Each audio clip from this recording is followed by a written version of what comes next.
Usai melaunching sepekan lalu, Brother Mengaji langsung tancap gas untuk merealisasikan programnya. Tempat pertama yang dikunjungi adalah Lembaga Pemasyarakatan Kelas 2B Nyomplong Kota Sukabumi. Kegiatan ini dihadiri sejumlah pejabat seperti Wakil Wali Kota, Kepala Kejaksaan Negeri, Dandim 0607, anggota DPRD, Kasubdenpom, dan perwakilan Polres Sukabumi Kota. Penggagas kegiatan religi El Presiden Brother Sukabumi Edi Pribadi Santoso menjelaskan seputar program mengaji.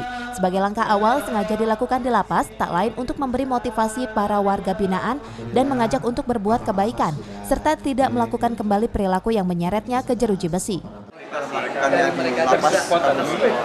Minggu depan kita akan melakukan di Kodim, kemudian di Polres, dan kemudian di Polsek, dan tempat-tempat lain seperti KNPI, PWI, dan komunitas-komunitas lain. Kenapa dipilih lapas sebagai tempat kegiatan Brother Mengaji? Karena dari sinilah kita mulai, dari teman-teman yang perlu dibina, semoga tidak terulang kembali.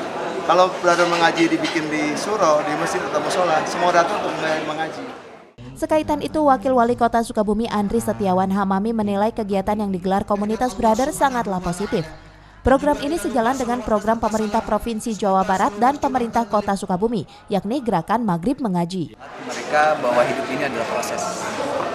Ya mudah-mudahan ketika ini ada satu kebarokahan, ada satu kebaikan, bagaimana kita menebar kebaikan kepada mereka.